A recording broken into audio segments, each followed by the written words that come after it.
Halo teman-teman semua, di video kali ini saya akan berbagi tentang kesalahan-kesalahan pola pikir SEO khususnya di tahun 2026 ini yang mungkin teman-teman harus perbaiki ya. Karena SEO tidak seperti apa yang teman-teman pikirkan di tahun 2026 ini, dan SEO dulu dengan SEO sekarang itu cukup berbeda. Saya ingin menyampaikan ini agar kita satu arah dan satu mindset lagi tentang SEO yang benar seperti apa. Tonton video ini sampai selesai.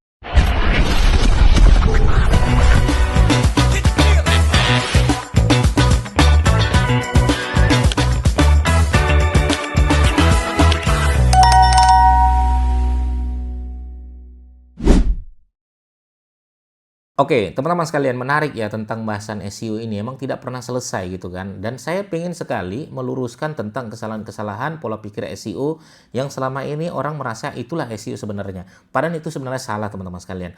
Oke, kita bedah pertama ya masalah SEO ini. SEO yang pertama adalah orang menganggap SEO itu adalah jalan tercepat untuk penjualan ya, jalan tercepat untuk jualan.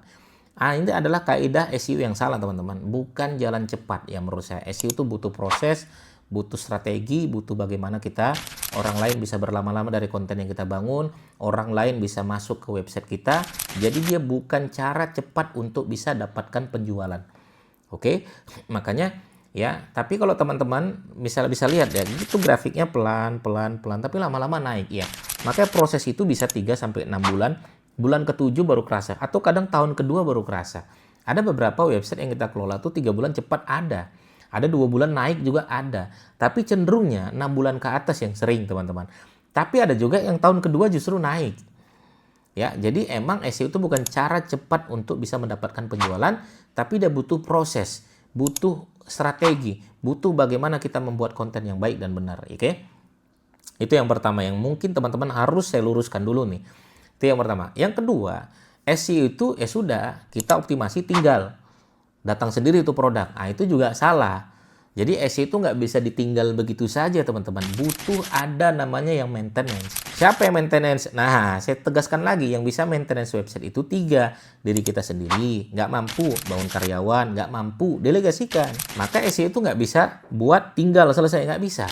Tetap harus ada yang maintenance. Maintenance ini seperti apa Mas Didik? Bikin konten rutin. Dia mirip media sosial juga nggak bisa ditinggal. Harus ada yang bikinkan konten rutin setiap hari. Setiap hari Mas Didik? Iya, setiap hari. Karena dia harus hidup, nyawanya, jantungnya ada di konten. Maka website juga perlakuannya seperti media sosial, harus bikin konten juga. Oke? Nah, maka dia tidak bisa ditinggal begitu saja. Harus buka tutup setiap hari, rutin membangun konten informasi, konten question, konten transaksional, masukkan konten-konten yang bagus, share ke media sosial, share ke WA story, share ke Facebook group, share ke WA group, share ke teman-teman kalau emang itu dibutuhkan, dan lain sebagainya. Teman-teman bisa lakukan itu, harus ada yang memantau dan memaintenance tersebut. Itu yang kedua. Yang ketiga, SEO itu bukan satu keyword, selesai. Enggak. SEO itu bukan banyak keyword lagi mainnya. Lebih ke bagaimana konten-konten tersebut bisa orang lain berlama-lama dari konten kita. Itu bukan satu keyword, selesai. Enggak, banyak keyword yang harus kita mainkan. Oke, banyak keyword yang harus kita mainkan. Itu yang ketiga. Yang keempat, SEO itu full gratis. Ini juga nggak tepat. Ya, nggak mungkin SEO itu full gratis. Ya, kita beli domain 200.000 per tahun. Beli hosting ada yang 1 juta, ada yang 1,5 juta per tahun, ada yang 800.000 per tahun, ada yang 400.000 per tahun.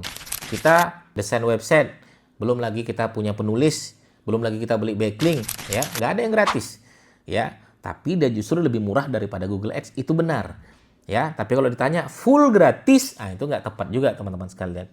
Itu yang keempat. Yang kelima, SEO sudah pasti ranking 1, enggak. SEO nggak pasti ranking 1. Maka kalau teman-teman emang benar main SEO, benar-benar bikin konten rutin setiap hari, maka akan bervariasi. Ada yang juara 1, ada yang juara 3, ada yang juara 5, ada yang juara 7, ada yang di halaman kedua. Dari ribuan keyword, pasti ada yang juara 1, macam-macam teman-teman. Nggak semuanya juara 1 gitu kan. Itu yang kelima, kesalahan pola pikir yang wajib saya luruskan. Itu yang kelima. Yang keenam, kesalahan yang sering terjadi adalah semua produk cocok untuk di-SEO-kan. Saya bilang enggak. Produk yang cocok di-SEO-kan adalah produk jasa, produk B2B, produk retail umum nggak cocok di-SEO-kan. Saya tegaskan, produk retail umum, margin kecil itu nggak cocok di-SEO-kan. Terutama di Google. Contohnya apa? Jual baju, jual celana. Aduh, matilah kita kalau kita menembak kata kunci itu.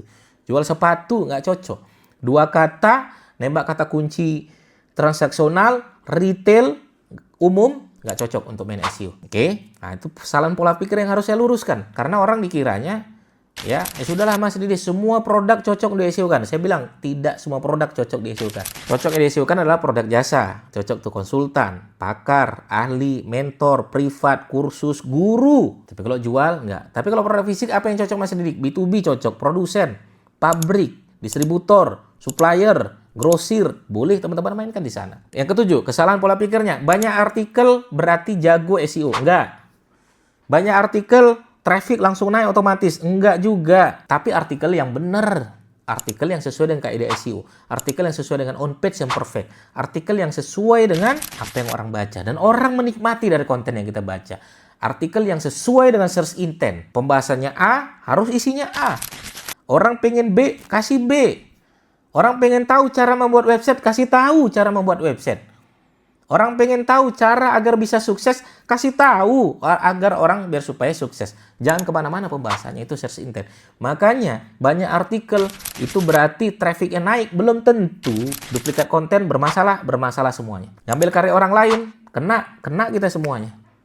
Maka harus membuat konten yang baik dan benar. Bukan sekedar konten-konten banyak-banyakan. Tidak teman-teman sekalian. Nah inilah 7 kesalahan pola pikir SEO yang pengen banget saya lurusin. Atau teman-teman mau diskusi dengan saya, boleh. Teman-teman boleh datang ke kantor saya. Kita diskusi tentang SEO atau diskusi tentang website yang teman-teman bangun. Gitu teman-teman sekalian, semoga bermanfaat. Bagi teman-teman bertanya, silakan langsung aja bertanya di kolom komentar kami. Assalamualaikum warahmatullahi wabarakatuh. Bye-bye.